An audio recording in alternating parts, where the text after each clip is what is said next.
fühle mich heute launisch und gestresstreif und ich weiß nicht warum. Ich werde alle stellvertretend dafür prügeln. Hallo Harry, mit welcher Albernheit sollen wir uns heute amüsieren? Keine Albernheit heute, Ron. Dein grausames, gesprenkeltes Gesicht macht mich krank. Wieso musst du mir so antun, Harry? Ja, was ist mit dir los, Harry? Meine Eltern sind tot, mein Leben ist bescheuert, eine Freundin wird niemals bei mir bleiben und um mich sind allezeit abgefahrene Kobolde und Unsinn. Es ist aber Zauberei, Harry. Zauberhafte Kobolde. Trotzdem habe ich noch Albträume, dass Dobby jede Nacht meine Haut aufisst. Ich halte nicht mehr damit auf. Ich höre auf.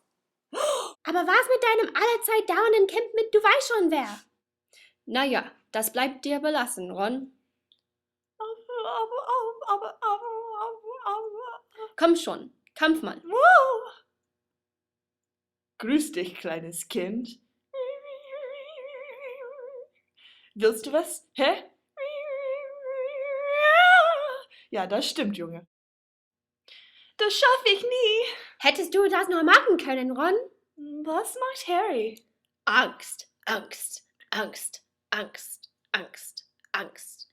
Es geht ihm heute nicht so gut. Hast du doch nicht bemerkt? Vielleicht hat er sich verliebt. Wer würde sich in so einen... Vielleicht wollte er eine Umarmung. Ich will keine Umarmung. Nehm mich in die Arme, Harry. Nein. Umarmen. Weg mit dir.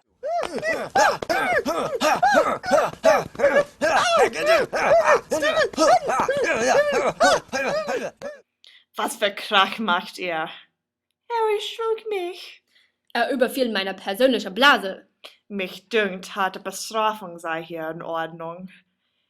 Ach nee! Ihr zwei werdet in einem Kerker von den Ohren geschleppt, wo ein sehr von Feuerwhisky betrunkener Filch wartet, mit einem Kaktus und einem Kroketthammer.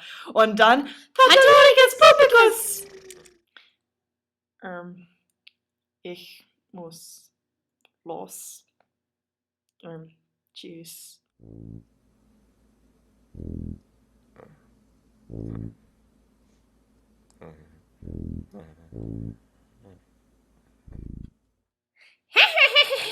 Mensch, das war großartig, Jungs. Danke, Dumbledore. Bist du noch voll Zauberangst, Harry? Ich glaube, ich schätze jetzt das Leben noch viel mehr ab.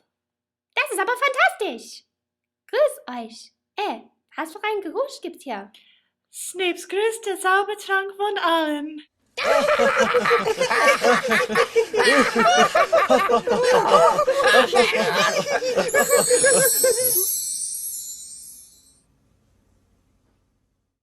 Schnell wünscht euch was.